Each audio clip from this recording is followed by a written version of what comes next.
In this video, I will attempt to show you how to disassemble and reassemble a Shimano S3 internal gear hub.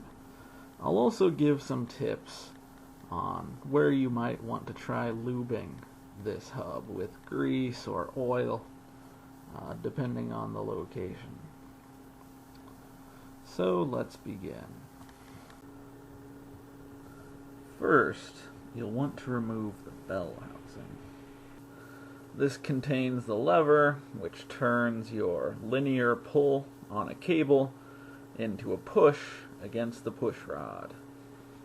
There's also a small locking nut which goes up against the bell housing. You'll have to take that off.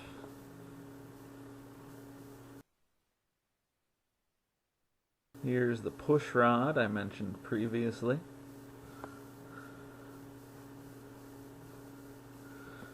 Here is a specialized washer which helps to keep the axle from turning against the frame.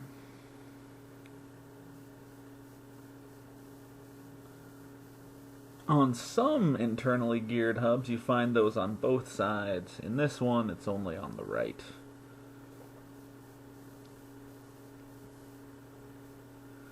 This is where the screwdriver comes in handy. There is a snap-on locking ring which holds the sprocket in place. Sometimes it's a bit tricky to remove. Next, the sprocket should slide off easily. These sprockets just have 3 inner teeth, or whatever you want to call them. Many modern ones have 6. So if you buy some modern ones and it doesn't fit, you might have to file down a few of those. Next, there's a dust cap. On the other side, you'll find your 15mm nut, which holds the axle onto the frame, just like on the right side.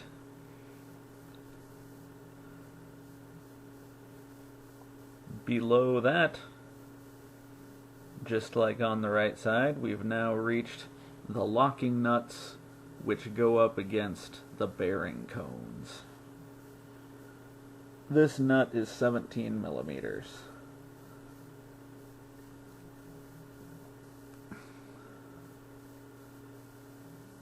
After you've gotten both of those off, it'll be a fairly easy process to remove the cones.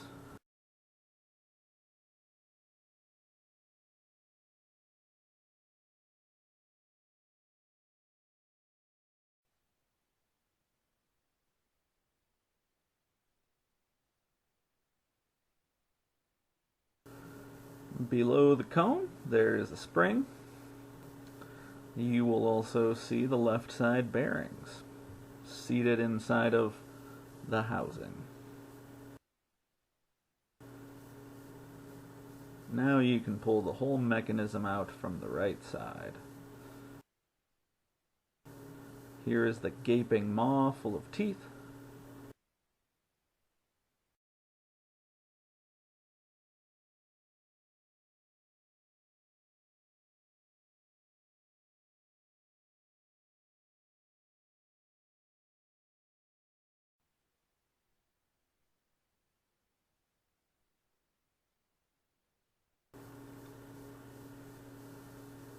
So now I've pulled the drive, the section in my left hand, out from the transmission, or whatever you want to call the one in my right hand.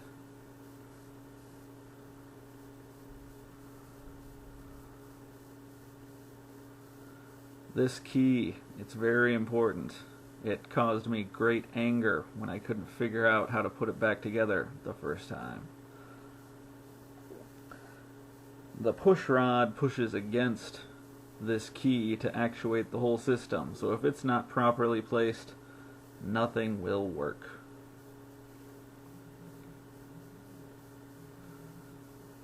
I actually found a couple new old stock bearing races, but I decided to keep the original as it's not too badly damaged.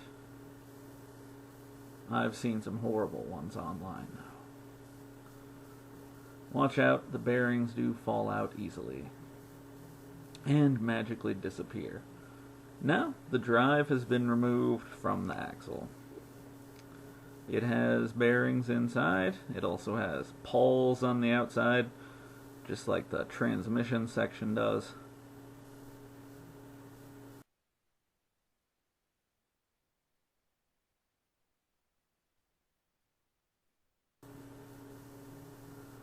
And there you have the clean axle.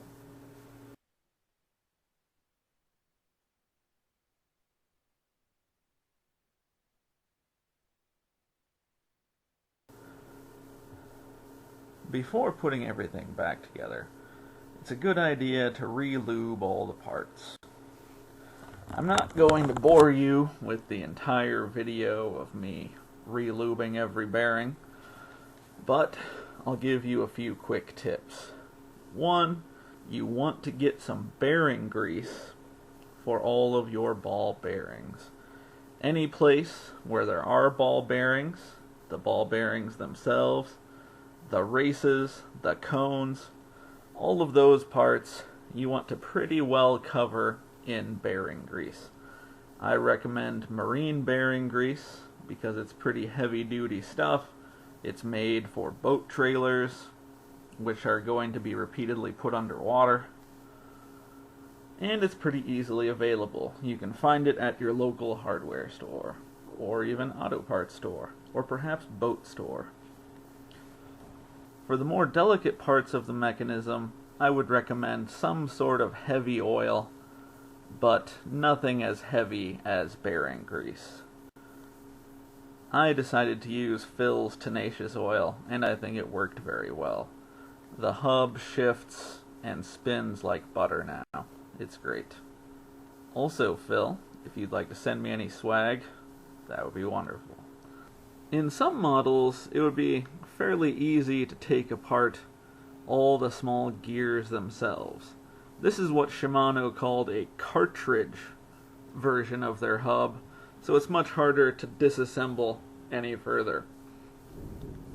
I could remove the pawls and their springs, but I decided not to do that. It just seemed too dangerous. Now, I'm no expert bearing packer, but one part I did not show on this video is cleaning all the parts. You'll want to clean everything before you re-lube it. If there are small metal shavings or even dirt in your bearings, or even just old grease, it's not going to be very helpful to leave that stuff in there when you add your new fresh grease. So make sure to clean things thoroughly. I tried WD-40 at first. Some people don't think that's a good idea.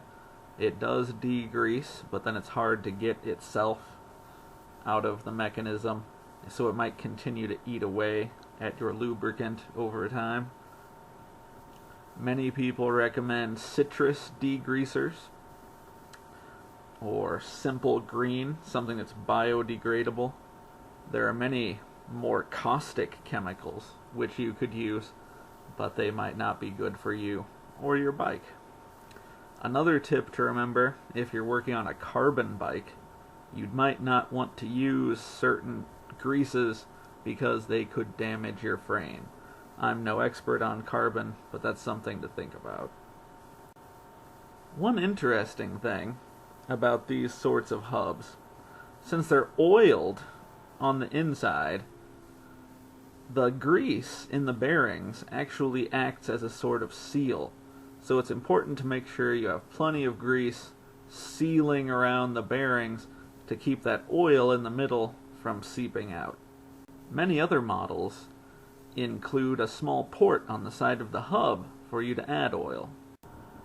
This, sadly, is not one of those models, so it will probably have to be disassembled more often to really get much oil in the middle. This video is running a tad long, so I'm going to make the reassembly, perhaps the hardest part, its own separate video. Thank you for watching, and I hope that I've been helpful.